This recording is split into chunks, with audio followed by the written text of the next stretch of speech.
Halo teman Kastra, kembali lagi dengan isu kemanusiaan yang sedang ramai dibicarakan. Sesuai judulnya, kita akan membahas tentang konflik Palestina dan Israel. Dan tentunya narasumber keren kita pada episode kali ini adalah Pak Probo Darono Yakti, Sarjana Hubungan Internasional, Magister Hubungan Internasional, yang merupakan seorang dosen Hubungan Internasional FISIP Universitas Airlangga Surabaya. Langsung kita masuk aja yuk ke videonya. Isu-isu konflik Palestina dan Israel sedang hangat belakangan ini.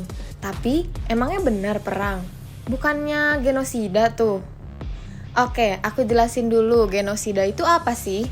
Pengertian genosida dalam Konvensi Genosida tahun 1948 diartikan sebagai suatu tindakan dengan maksud menghancurkan atau memusnahkan seluruh atau sebagian kelompok bangsa, ras, etnis, atau agama, atau dapat didefinisikan sebagai golongan tindakan atau perbuatan pembantaian besar-besaran terhadap suatu etnis tertentu yang mengakibatkan banyaknya korban dan kerugian material maupun imaterial. Nah, jadi benar nggak sih sebenarnya malah genosida? Kita bahas langsung berdasarkan informasi-informasi yang beredar. Sebanyak 14.000 jiwa warga Palestina, diantaranya 5.600 perempuan dan 3.550 anak-anak terbunuh karena serangan Israel sejak 7 Oktober 2023. Beberapa kasus yang terjadi diantaranya penyerangan rumah sakit di Gaza. Hal ini diungkapkan seorang dokter di Rumah Sakit Al-Shifa dan Al-Ahli Arab di Gaza, Ghassan Abu Sitah. Penyerangan ini dianggap merupakan strategi militer Israel untuk memusnahkan warga Palestina. Selain itu, Israel juga melakukan pengepungan terhadap wilayah Palestina dan memutus penyaluran bantuan kebutuhan Palestina seperti bahan makanan, peralatan medis, bahan bakar, listrik, dan air.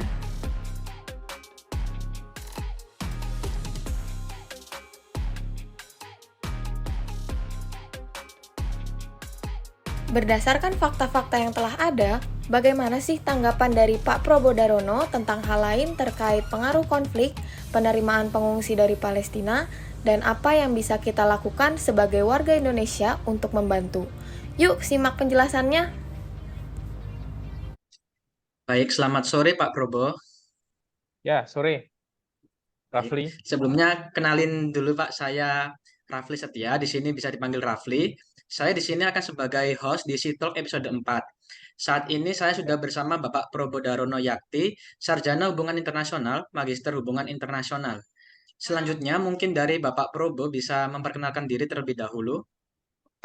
Ya, terima kasih Rafli dan juga teman-teman khususnya dari Badan Eksekutif Mahasiswa Fakultas Psikologi Universitas Airlangga. Terima kasih sudah mengajak saya bergabung di acara teman-teman yang sangat hebat ya yang dinamakan SciTalk. Bagi saya program ini sangat bagus dan ikut serta dalam memberikan pencerahan pada teman-teman keluarga mahasiswa psikologi Universitas Airlangga. Terutamanya karena ini dikemas dalam kemasan podcast, jadi ini sangat baik sekali. Jadi saya sangat antusias tentu saja untuk kemudian me- ini apa namanya menindaklanjuti ajakan dari teman-teman. Ya meskipun memang agak mendadak gitu ya, tapi ya untungnya jadwalnya cocok ya. Eh, apa? Jadi terima kasih sekali lagi sudah mengajak saya bergabung. Terima kasih. Baik, terima kasih juga dari Pak Probo. Sekedar menambahkan, Pak Probo ini adalah dosen dari Fakultas Ilmu Sosial dan Ilmu Politik Universitas Erlangga Ya. ya Pak. Baik. Ya, saya Oke, kita dosen FISIP di program studi hubungan internasional. Dan ya apa memang juga ikut serta dalam membidangi isu-isu terkait dengan Palestina dan Israel.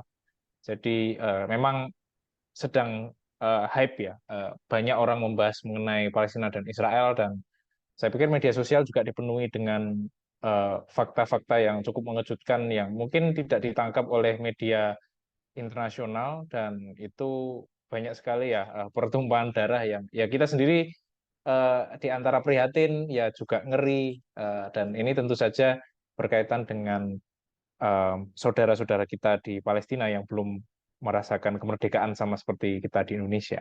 Itu. Ya Pak, seperti kita ketahui juga kan Pak, belakangan di media sosial itu diberitakan bahwa konflik Palestina dan Israel ini sangat heboh. Terus dihebohkan juga disebutkan bahwa Palestina itu berhasil menembus perbatasan Israel dan menyerbu beberapa wilayah Israel. Dari penyerangan itu juga pihak Hamas dari Palestina itu berhasil menawan anggota tentara dan juga warga Israel serta menerbut beberapa alutsista dari Israel. Dan disebutkan juga hingga hari ini tuh telah ribuan korban jiwa berjatuhan, mulai dari anak-anak hingga para wanita. Beredar kabar juga bahwa negara-negara Arab atau negara-negara yang bertetanggaan dengan Palestina itu menolak untuk menerima pengungsi dari Palestina. Dan akibat dari konflik ini, dampak yang dirasakan itu tidak hanya di tanah Palestina, melainkan meluas hingga penduduk dunia. Nah, dari pandangan Pak Probo sendiri, apa sih sebenarnya yang terjadi dalam konflik Palestina-Israel ini? Ya, terima kasih. Jadi kita melihat konflik Palestina-Israel ini sebagai sebuah konflik geopolitik dan itu berimbas pada krisis kemanusiaan, yang mana banyak sekat-sekat dari hak asasi manusia yang dilanggar di situ. Memang pada mulanya ini hanya berawal dari satu serangan dari satu pihak ke pihak yang lain ya, tapi berimbasnya pada dampak yang cukup luas. Seperti yang tadi sudah disinggung oleh Rafli ya, bahwa memang secara dimensi regionalnya kita bisa melihat konflik antara Palestina dengan Israel ini berdampak memang pertama pada negara-negara Timur Tengah, kedua pada negara-negara Asia, dan ya mungkin seluruh dunia juga ya. Dan juga yang tiga adalah Indonesia gitu ya.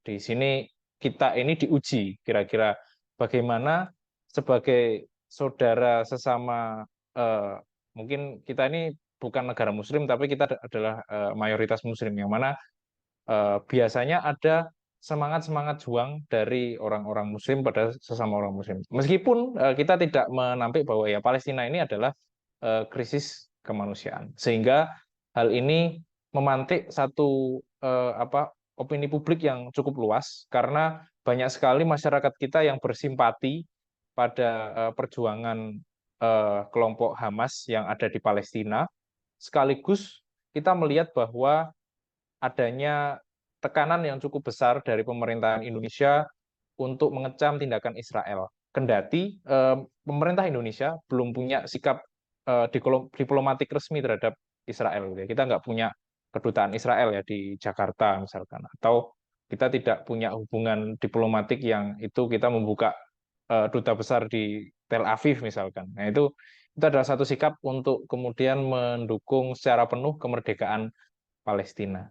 Tentu saja hal ini juga mengandung imbas ya, karena di dunia internasional itu bisa saja ketika kita kemudian menyatakan sikap tegas pada satu negara, maka akan berimbas pada negara-negara yang dianggap simpatik terhadap negara.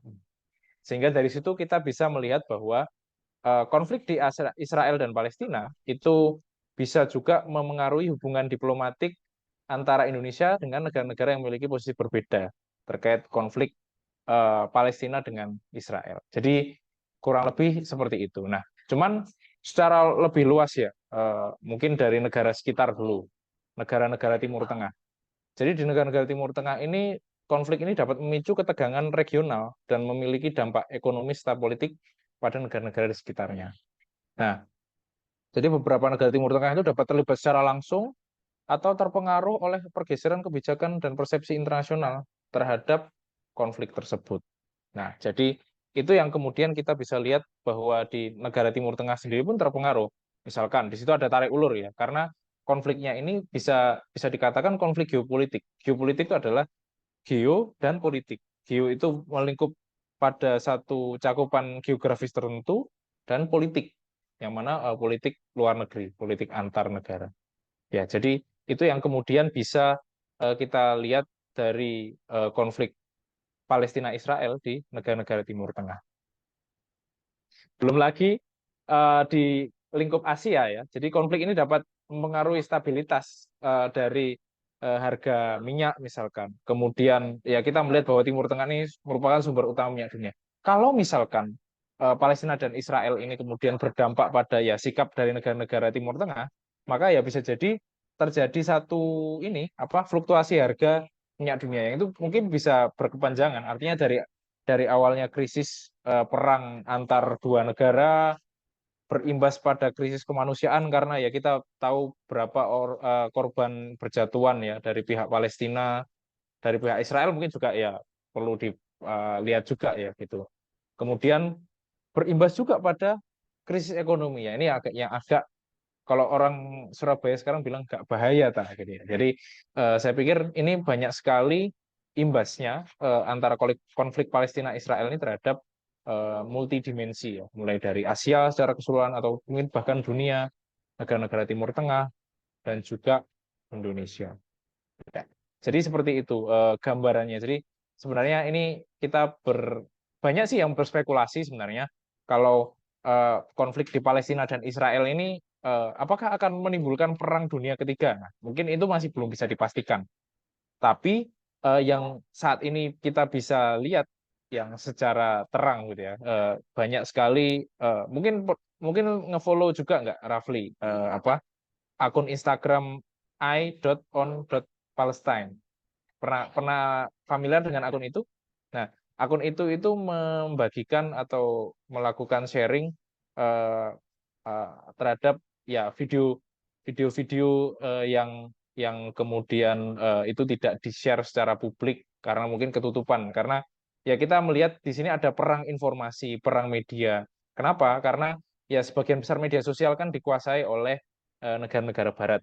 Sehingga ya wajar aja ketika orang kemudian memberitakan tentang sesuatu yang sesungguhnya terjadi di Palestina, banyak sekali terjadi shadow ban misalkan. Terjadi yang namanya penutupan akun secara massal hanya karena akun-akun ini menyuarakan keresahan terkait dengan apa yang terjadi pada saudara-saudara mereka di Palestina. Jadi kurang lebih seperti itu kondisinya sekarang ini terkait dengan konflik Palestina Israel gitu Rafli. Baik dari Pak Probo. Mungkin tadi juga disebutkan juga dari Pak Probo, dampaknya ini kan juga sangat luas dan konflik ini Ya, tuh bisa dikatakan geopolitik gitu loh, dari geografi dan ya. juga politik. Mungkin Hmm, dari Pak Probo sendiri pandangannya dampaknya yang kan Indonesia ini kan cukup jauh nih secara geografi hmm, terhadap Palestina. hmm. Mungkin dampak yang dirasakan oleh negara Indonesia dari adanya konflik ini tuh apa sih Pak? Ya, begini, kita perlu melihat bahwa Indonesia itu sangat berkomitmen untuk menghilangkan penjajahan di atas dunia ya Kak.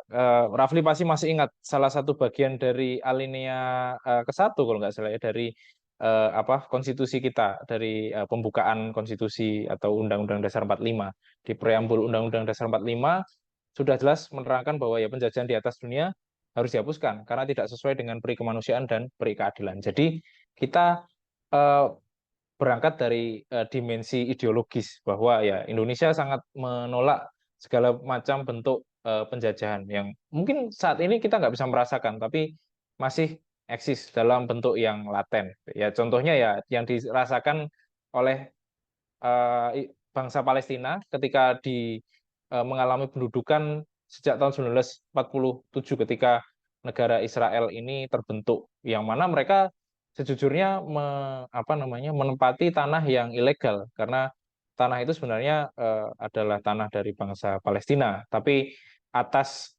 semangat gairah yang cukup kuat dari orang-orang Yahudi yang diasporanya menyebar ke seluruh dunia mulai dari Amerika Latin, Amerika Utara, Eropa gitu ya. Dari Asia juga ada gitu ya. Semuanya ngumpul di situ untuk kemudian eh, bergerak untuk kembali dalam tanda kutip ya merebut tanah mereka gitu ya. Tapi saya pikir terlalu kesempit apabila mengaitkan antara semangat Israel ini dengan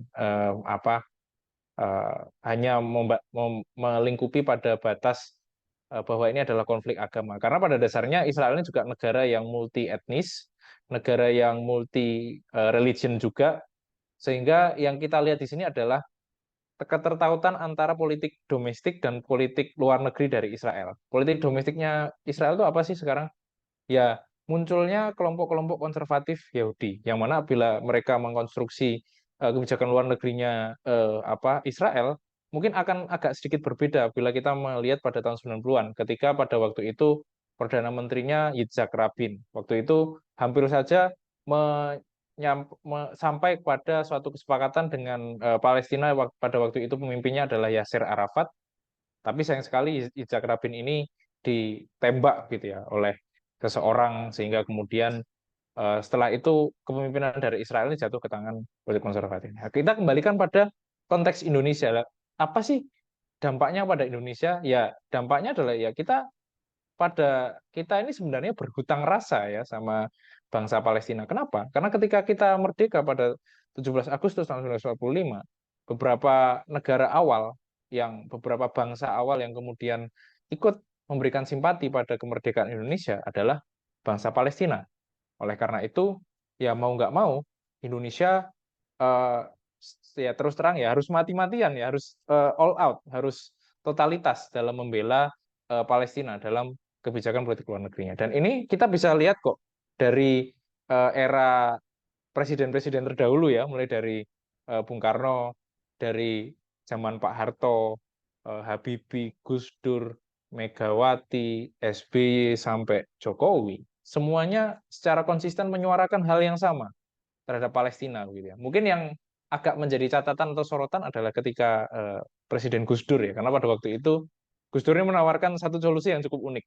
Jadi untuk kemudian kita bisa mengakui negara Palestina, kita juga harus mengakui negara Israel. Kita harus membangun relasi diplomatik dengan Israel. Meskipun ya banyak yang menghujat beliau ya, meskipun ada kalau memang secara logika rasional memang ungkapan dari Gus Dur ini sangat eh, apa sangat merepresentasikan apa yang kemudian saat ini sedang ditawarkan di Perserikatan Bangsa-Bangsa di PBB bahwa ada two state solution. Jadi harus melihat persoalan ini dari dua pihak gitu ya, dari dua kubu.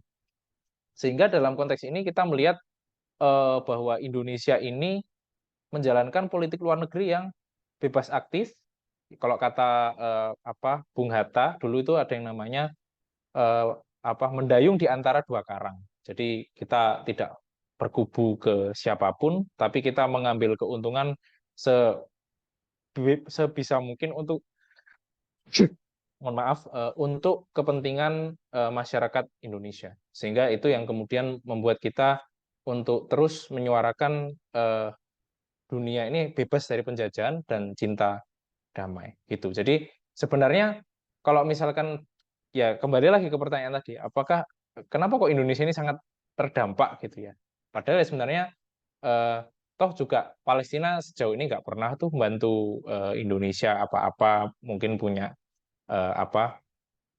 keuntungan ekonomi yang ada di dalam ya ada kita sangat mengakui dan terus memperjuangkan Palestina di tingkat manapun sampai di PBB itu Indonesia yang ikut mempromosikan Palestina sebagai eh, keanggotaan tetap gitu ya di Perserikatan Bangsa-Bangsa meskipun sementara ini Palestina masih ditempatkan sebagai observer atau pengamat di Perserikatan Bangsa-Bangsa sehingga nggak punya suara yang sama dengan negara-negara yang menjadi anggota penuh gitu ya seperti Indonesia gitu. Tapi saya pikir perjuangan ini akan terus berlangsung baik secara diplomatik, secara moral juga gitu ya dan juga secara material. Kita terus mengirim bala bantuan ya sembako, logistik gitu ya. Itu dari berbagai macam instansi dikumpulkan. Ya saya pikir Indonesia ini juga bukan negara yang melarat-melarat banget kok karena dari yang namanya apa indeks kedermawanan dunia gitu ya. Indonesia ini menempati posisi nomor satu dunia dalam tingkat kedermawanan. Jadi saya pikir Indonesia ini sebuah negara besar yang mungkin mayoritas Muslim, oke. Negara demokrasi terbesar ketiga juga iya. Kemudian jumlah penduduk terbanyak keempat dan nantinya akan menjadi eh, apa empat besar ekonomi dunia di tahun 2040-an. Sehingga bukti rasa cintanya Indonesia terhadap Palestina ini menurut saya menjadi satu indikator bahwa kita ini negara yang besar, negara yang hebat, sehingga perlu untuk membackup adanya negara yang belum merdeka seperti Palestina. Jadi seperti itu, Rafli. Baik Pak Probo. Terus juga belakangan ini kan juga banyak beredar kabar bahwa negara-negara tetangga Palestina itu Bahkan negara-negara yang berbatasan dengan Palestina itu sempat menolak dan menolak untuk menerima pengungsi dari Palestina. Nah, dari pandangan Pak Mm-mm. Probo sendiri, apakah ada apa faktor-faktor yang mendasari hal-hal itu? Padahal mereka kan juga sesama negara Muslim atau mungkin berbatasan gitu. Namun mereka ini sepakat untuk menolak pengungsi dari Palestina gitu. Dari Pak Probo sendiri bagaimana? Ya, oh ya, mohon maaf tadi di mana yang menolak Dari yang Indonesia sendiri? kabar kabar yang beredar itu kan negara-negara Arab tuh banyak yang menolak untuk menerima pengungsi Ya, dari Palestina gitu, Pak. Nah, apa sih sebenarnya faktor yang mendasari hal tersebut gitu, Pak? ya. Oke, negara-negara Arab ya. Ya ini memang unik. Makanya tadi kita tidak boleh cepat-cepat menyimpulkan bahwa konflik Palestina dan Israel itu hanya soal agama. Nah, ini kan berkaitan dengan kepentingan politik juga, gitu. Kalau di dalam politik, nah ini mungkin perlu dipahami secara basic ya oleh teman-teman dari keluarga mahasiswa psikologi bahwa di dalam politik itu tidak ada satu kawan yang abadi. Yang ada itu kepentingan, kepentingan yang abadi. Jadi saya pikir semangat dari negara-negara Arab yang tergabung dalam Liga Arab dan lain sebagainya, termasuk Palestina kan masuk dalam Liga Arab itu berbeda antara konteks yang terjadi pada 1900-an pertengahan dengan eh, dengan apa dengan era sekarang ini gitu ya, yang mana sekarang kita melihat bahwa ya suasananya semakin cair. Kita nggak boleh juga melihat bahwa Turki itu negara yang sangat memperjuangkan Islam, apalagi presidennya Erdogan dan lain sebagainya. Belum tentu juga gitu ya. Turki itu mengakui secara diplomatik bahwa Israel adalah negara berdaulat. Gitu. Jangan lupa bahwa Turki itu mengakui itu, dan ini berbeda dengan sikap Indonesia yang memang dari dulu sampai sekarang itu nggak membuka perwakilan diplomatik resmi di Indonesia. Nah, ini perlu juga untuk melihat sekarang kondisi dari negara-negara Arab. Kenapa banyak negara-negara Arab itu dalam tanda kutip ya bermain mata dengan Israel? Karena ada tawaran-tawaran, ada janji-janji keuntungan yang bisa didapatkan oleh negara-negara Arab itu ketika menjalin hubungan diplomatik dan juga hubungan ekonomi dengan Israel.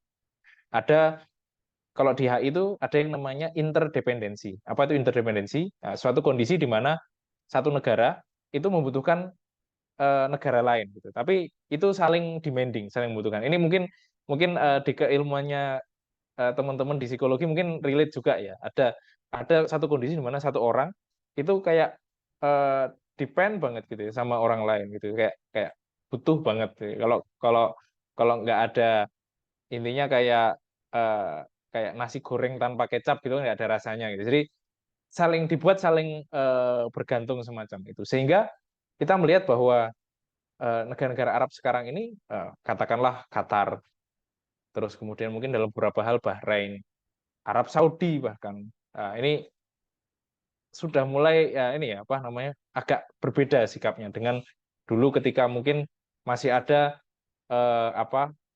batasan ideologis antara ya mungkin semangat untuk berjihad untuk ya apa berkaitan dengan keislaman juga. Tapi sekarang kondisinya memang 100% berbeda. Banyak sekali proyek strategis yang dicanangkan oleh Israel yang itu mengharuskan eh, Israel akhirnya atau negara-negara Arab itu akhirnya menjalin hubungan dengan Israel.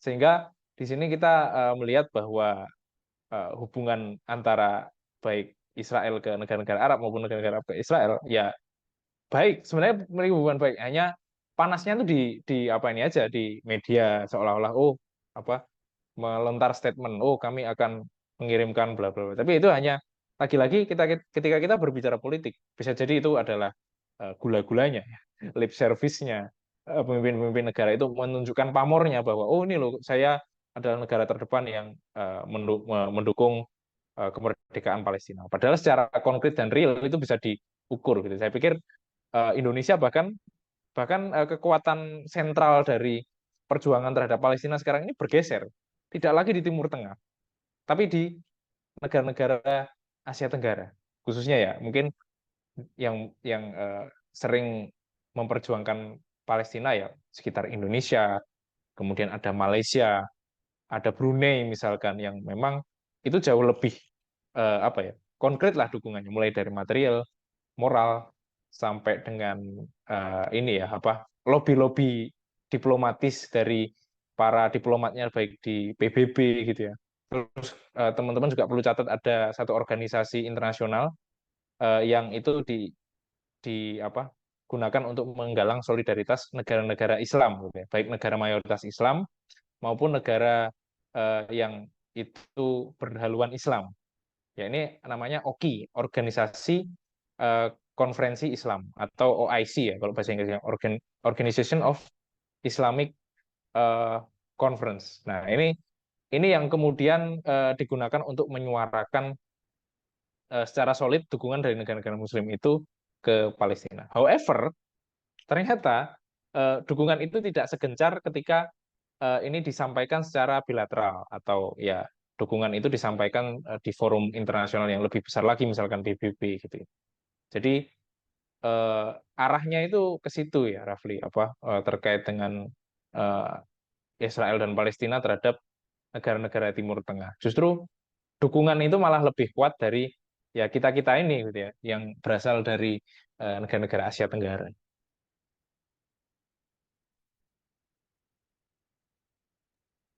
Baik Pak Probo. Terus Ya, selanjutnya Indonesia ini kan menganut politik bebas aktif untuk luar negerinya kan, dan ya. juga Hmm, sejalan dengan amanat konstitusi tertinggi kita Undang-Undang Dasar kan tertuliskan bahwa ya. Indonesia ini bertujuan untuk atau berminat untuk menghapuskan penjajahan di atas dunia. Nah, menurut Pak Probo sendiri, apakah Indonesia ini sudah konsisten menjalankan amanat dari Undang-Undang Dasar kita hingga saat ini? Dan juga langkah-langkah apa sih yang sudah dilakukan Indonesia untuk menjalankan amanat amanat itu? Ya, oke. Jadi berkaitan dengan ini ya, semangat ideologis kita yang menolak berbagai macam bentuk penjajahan ya. Apakah konsisten dan konsekuen? Nah, ini kita sebagai kelompok yang terdidik ya, kita berasal dari kampus, kita terus harus terus senantiasa mengkritisi ya wacana-wacana terkait dengan apa dukungan terhadap Palestina. Karena kadang dukungan terhadap Palestina itu bisa dijual sebagai salah satu eh, materi untuk kampanye calon presiden misalkan, dipakai untuk mempromosikan tokoh seseorang yang menjadi calon legislatif karena oh ini loh sering ngirim dukungan ke Palestina. Oh berarti ini kita coblos aja ini. Nah, ini kan terutama menjelang tahun-tahun politik. Tapi sepertinya kita perlu untuk mengerucutkan itu lagi ya, bahwa kita lihat pemerintah kita sekarang, bagaimana konsistensi kita terhadap apa perjuangan masyarakat Palestina. Dengan misalkan em, banyak sekali ya apa yang perlu untuk diwacanakan ya, terutama terkait dengan boikot produk.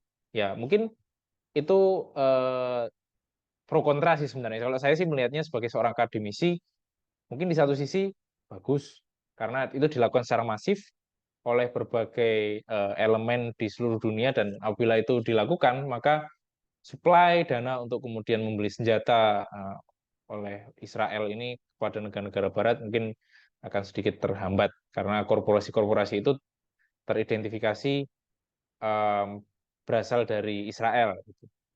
Tapi di sisi lain juga kita harus berhati-hati karena apa? Karena banyak sekali ya masyarakat kita yang bekerja di sektor industri, yang mana industri itu ngikutnya adalah ya para saudara-saudara kita yang bekerja sebagai buruh misalkan di pabrik-pabrik yang itu menjadi pabrik dari perusahaan-perusahaan Israel yang dimaksud.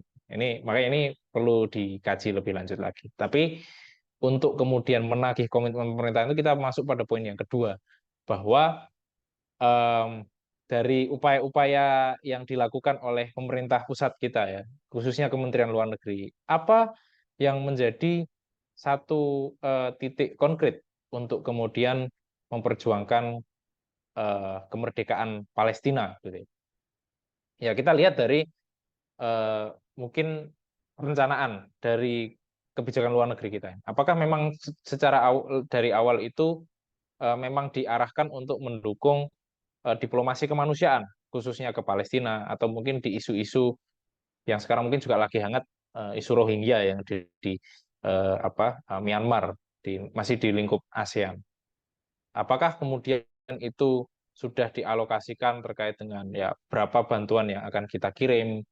Kemudian yang ketiga berkaitan juga dengan dukungan politik ini, statement yang harus disampaikan seperti apa supaya kemudian itu timbul rasa simpati dan empati baik eh, ke dunia internasional sehingga masyarakat internasional melihat bahwa Indonesia adalah negara yang terdepan dalam perjuangan Palestina.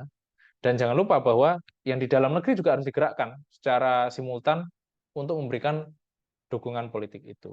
Nah, ini berkaca pada eh, kondisi yang saat ini, menurut saya sudah ada di dalam track yang tepat, meskipun dalam beberapa hal kapasitas kita ini harus senantiasa ditingkatkan untuk kemudian mendukung secara total, secara penuh kemerdekaan dari Palestina. Jangan hanya berhenti di negara observer di PBB. Jadilah supaya bagaimana caranya negara-negara di dunia internasional ini mulai bisa mengakui Palestina sebagai anggota penuh dari PBB. Apalagi terus bagaimana kita kan kemarin kan sempat melihat bahwa serangan balik dari Israel ke Hamas di awal-awal konflik ini itu sebenarnya sudah memantik relasi diplomatik antara negara-negara yang menjalin hubungan dengan Israel ini untuk kemudian menutup kedutaan besarnya. Ini beberapa ini dialami di negara-negara Amerika Latin. Nah, Indonesia ini perannya di mana? Ya di sini kita ini dulu pernah menyelenggarakan yang namanya Konferensi Asia Afrika pada tahun 1955 dan juga tindak lanjutnya adalah gerakan non-blok. Nah, di mana di gerakan non-blok ini kita sepakat untuk memperjuangkan hak-hak bangsa-bangsa yang belum merdeka, yang masih merasakan kolonialisme dan imperialisme dalam bentuk baru atau nekolim ya kalau kata Bung Karno dulu. Juga dari semangat-semangat ini yang kita tangkap ini adalah ya Indonesia itu artikulator strategis di dalam menggerakkan isu untuk mendukung kemerdekaan Palestina tentu saja. Dan Indonesia harus lead the way. Jadi bagaimana Indonesia ini bisa menjadi satu pemimpin yang itu bisa ikut serta dalam menyelesaikan konflik di antara Palestina dengan Israel. Nah, ini yang perlu kita refleksikan dari pemerintah Indonesia itu sudah maksimal belum sih kayak gitu. Itu. Ya. Oke. Ya. Thank you. Siap. Oke, Pak Probo. Terus Ya. mungkin saya tertarik sih untuk apa sih sebenarnya hal yang memfaktorkan atau mendasari Indonesia ini sangat mendukung keras terhadap Palestina. Apakah atas dasar kesamaan identitas agama atau memang karena Palestina kan termasuk salah satu negara yang mengakui awal kemerdekaan Indonesia pada tahun 1945. Atau karena memang isu ini bukanlah sebuah perang melainkan isu kemanusiaan. Jadi apa sih sebenarnya yang mendasari masyarakat Indonesia ini sangat mendukung terhadap Palestina gitu, Pak? Ya, singkatnya memang ini kita kembali pada nilai-nilai persaudaraan ya antar bangsa yang masih terjajah. Jadi kita kan sudah merdeka pada tahun 45, kemudian melihat saudaranya loh kok masih diinjak-injak ya sama bangsa lain gitu ya. Jadi atas dasar ya kita punya empati, kita punya rasa iba gitu. Itu yang teman-teman pelajari di psikologi kan gitu. Ketika kita melihat tetangga atau teman lagi susah dan itu ternyata memicu satu kondisi psikis kita untuk kemudian membantu atau menolong mereka. Ya itu persis yang dialami oleh Indonesia sekarang ini. Jadi terlepas dari sekat-sekat itu ya, suku bangsa, agama, ras, golongan dan lain sebagainya. Itu beyond that, di luar itu. Jadi saya pikir persaudaraan terhadap Indonesia dengan Palestina itu ya sama seperti ketika dulu Palestina ketika aku mengakui ada satu negara berdiri di kawasan Asia Tenggara yang itu melingkupi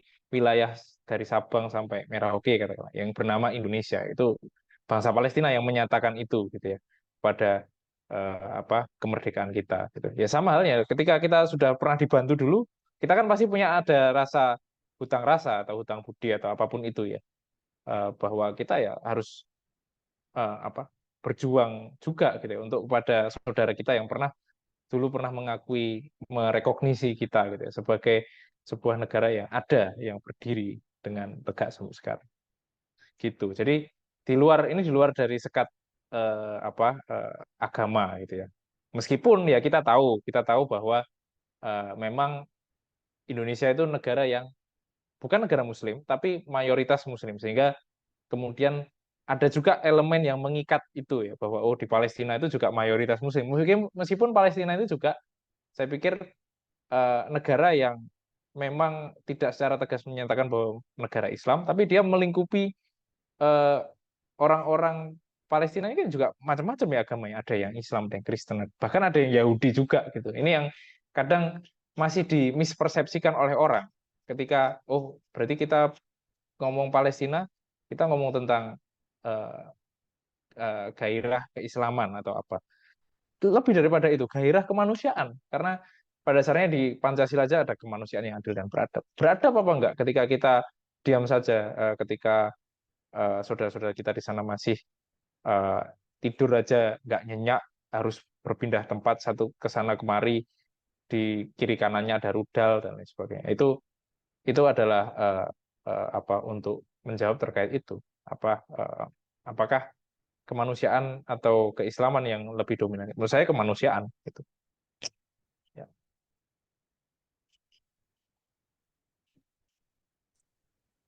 Baik, apa menurut Pak Probo sendiri sih, apa sih yang sebenarnya bisa kita lakukan sebagai masyarakat Indonesia untuk membantu meredakan konflik Palestina-Israel ini, entah dari skala kecil atau dari skala besar. Terus banyak beredar juga kan dari gerakan boykot ataupun di berbagai kota juga banyak aksi perdamaian dari masyarakat Indonesia untuk Palestina. Nah, menurut Bapak ini apa sih yang bisa kita lakukan untuk membantu Palestina atau setidaknya meredakan konflik ini, Pak?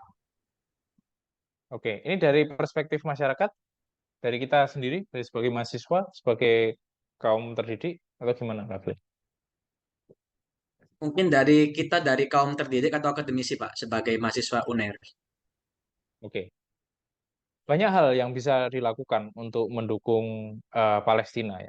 Tentu kita harus mengukur daya upaya kita ya. Kita harus tahu kita ini siapa, kemudian apa kapasitas yang kita miliki, kemudian seberapa besar sumber daya yang kita miliki ini untuk mendukung bangsa yang ya istilahnya quote and quote masih terjajah ya, dan memang memang kenyataannya memang masih terjajah, tidak tidak kutip kutip dalam kutip ya, tapi ini memang satu bentuk kolonialisme yang nyata masih relevan sampai saat ini.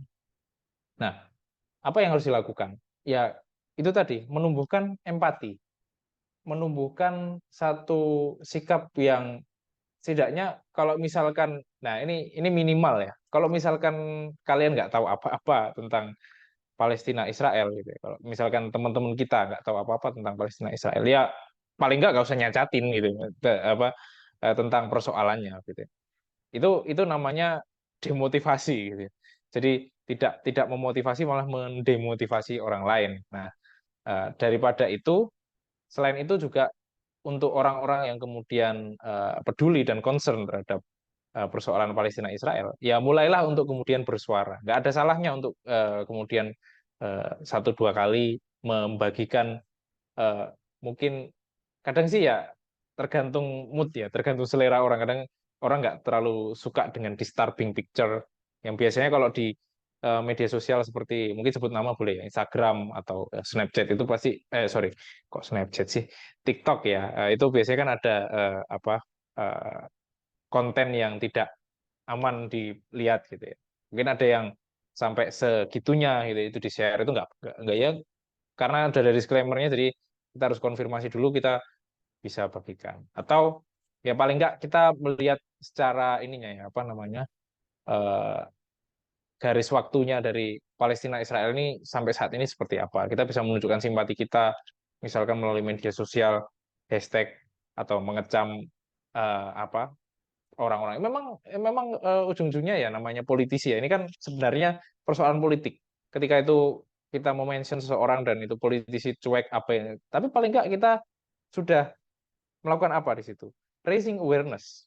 Kita membangkitkan kesadaran orang bahwa ini penjajahan itu masih relevan. Buktinya Israel sampai sekarang masih eh, ada di balik Palestina dan masih melakukan penjajahan-penjajahan itu gitu ya.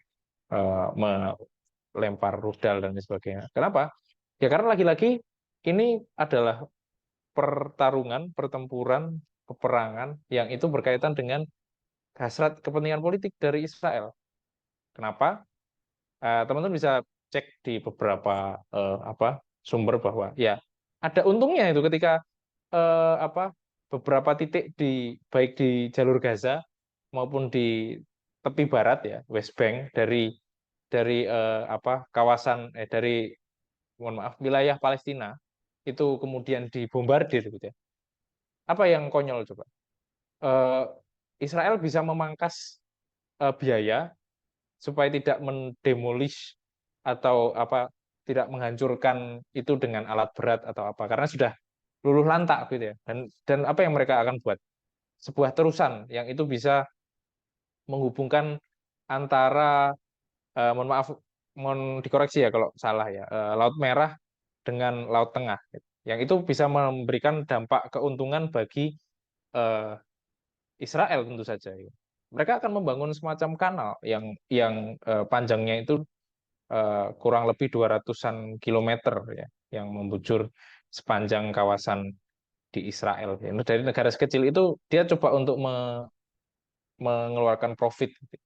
Yang mana itu akan bersaingan dengan negara kompetitornya ya, Mesir yang punya terusan Suez gitu ya. Silakan teman-teman bisa bisa browsing gitu ya terkait dengan itu. Jadi lagi-lagi kita harus terus mengkritisi wacana-wacana dari yang dilontarkan oleh Israel. Banyak sekali pemutarbalikan fakta di balik konflik di antara dua negara ini, dari antara Palestina dan Israel. Sehingga setidaknya ketika teman-teman ikut fight, ikut raise up the issues, itu bisa jadi sangat membantu saudara-saudara kita yang ada di Palestina. Dan bahkan Palestina pun orang-orang Palestina pun tidak jarang ya. Kadang-kadang kita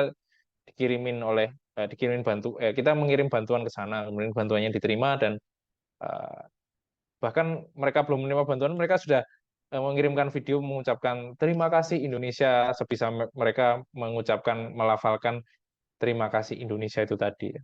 Itu mereka sangat sangat akan amat terbantu dengan adanya itu. Karena ya tidak ada lagi yang bisa kita lakukan ya, kecuali kemudian belajar dengan sungguh-sungguh dan kemudian bagaimana teman-teman menjadi seseorang entah itu politisi yang berjuang di skala dalam negeri atau mungkin jadi diplomat barangkali pengen daftar di Kementerian Luar Negeri untuk menyuarakan isu itu atau jadi aktivis NGO yang mana NGO ini menyoroti isu-isu kemanusiaan yang ada di Palestina. Ya, bukan menutup kemungkinan bahwa kontribusi teman-teman lebih di luar sana lagi ketika teman-teman sudah menyelesaikan studi ini dan mulai mengaktualisasi diri bahwa ya saya punya semangat untuk memperjuangkan Palestina. Tapi untuk sementara ini ya, saya pikir perjuangan-perjuangan di media sosial, mengumpulkan atau menggalangkan donasi, asal donasi ini disalurkan dengan jelas ya, karena kemarin sih sempat mungkin beberapa waktu yang lalu sempat ada lembaga keuangan yang itu dicekal karena tidak menyalurkan secara amanah dana-dana untuk Palestina itu langsung ke Palestina. Nah ini juga harus berhati-hati juga ya teman-teman. Saya pikir sebagai digital native yang sekali brocol sudah tahu cara mengoperasikan gadget gitu ya, harus bisa memilih dan memilah informasi. Karena saya pikir di antara konflik Palestina dan Israel ini banyak sekali bertebaran hoax dan disinformasi.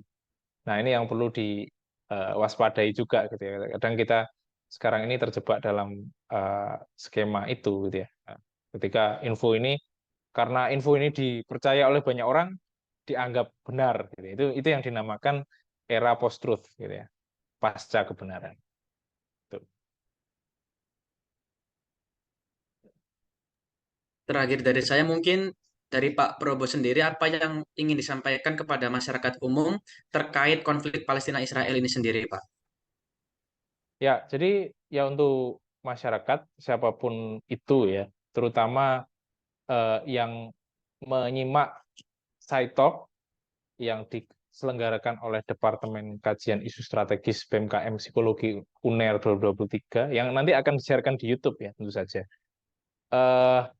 Ya pastikan bahwa para pemirsa, para penonton Side Talk ini adalah ya orang-orang yang juga peka dan paham terhadap apa yang sebenarnya terjadi di Palestina gitu. Karena sebenarnya kita ini adalah saudara di dalam kemanusiaan. Kenapa kita harus sebut saudara dalam kemanusiaan gitu ya? Mungkin ada beberapa kalau ini dari dimensi agama ya.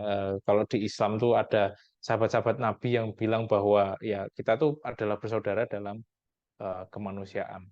Ketika itu juga Nabi Muhammad ketika ada di apa itu namanya, di waktu hijrah ke Madinah ya, itu membuat perjanjian Madinah yang itu mendudukkan semua latar belakang masyarakat apapun agamanya, apapun sukunya itu dalam situasi yang damai sehingga menjadi negeri yang baladatun thayyibatun warabun ghafur. Tapi kita ingin coba untuk mewujudkan itu ya. Bagaimana kita melihat semangat kemanusiaan itu ada di atas segalanya. Yang namanya nasionalisme, ada juga yang namanya internasionalisme, bahwa ada satu perasaan bahwa setiap negara itu kita persepsikan sebagai manusia. Ketika ada yang terutama mereka punya relasi historis yang cukup kuat dengan negara kita, khususnya Indonesia dengan Palestina, kita bisa melihat bahwa lagi-lagi ya kita adalah negara yang sangat berhutang rasa terhadap Palestina, gitu ya, yang mana mereka memperjuangkan kemerdekaan Indonesia. Oleh karena itu, sebisa mungkin kita asah kepekaan kita untuk mendukung saudara-saudara kita di Palestina yang sedang berjuang, atau setidaknya bila kita tidak terlalu tertarik gitu ya, mungkin simpatinya nggak terlalu besar ke situ ya, paling tidak kita tetap respecting others berkaitan dengan ya posisi orang terhadap dukungan terhadap Palestina ya, karena saya pikir ini menjadi ya meskipun sekarang ini kita ada di era demokrasi dan saya pikir semua sumber informasi ini sangat terbuka luas gitu sehingga semua bisa mengakses itu, tapi yang saya tekankan adalah ya bagaimana kita bisa terus menyuarakan dukungan terhadap Palestina ini, karena yang menjadi semangat dari konstitusi kita adalah penjajahan di atas dunia harus dihapuskan karena tidak sesuai dengan pri kemanusiaan dan pri keadilan. Kita pernah mengalami penjajahan itu selama hampir 300 tahun lebih lamanya, dan kita tidak ingin juga ketika bangsa Palestina mulai dari 1947 mau sampai kapan gitu ya berada di bawah bayang-bayang dari Israel, dan bahkan ya bukan hanya bayang-bayang tapi diinjak-injak secara langsung gitu ya, di mana banyak sekali perampasan tanah dari Palestina ini kemudian diklaim sebagai tanah dari Israel. Saya pikir ya suatu saat kebenaran pasti akan menang, gitu. Yang mana ini kita bisa terus melatih empati dan kepekaan kita terhadap saudara dalam kemanusiaan, gitu. Baik, terima kasih banyak Pak Probo atas tanggapan Ya, terhadap pertanyaan-pertanyaan sama-sama. saya. Ya, Untuk sama-sama. sesi kali ini saya cukupkan. Terima kasih banyak Pak Oke, Probo. ya, Bisa sama-sama. saya kembalikan kepada Fania. Ya. Gimana nih teman-teman dari pembahasan sebelumnya? Yuk berikan pendapatmu juga di kolom komentar. Jangan lupa like, komen, dan share ke teman-teman kamu supaya kita bisa diskusi bareng-bareng. Oh iya teman-teman, nggak kerasa video Sitok Season 4 berakhir sampai di sini. Sampai jumpa di Sitok Season 5. Have a good day always teman Kastra.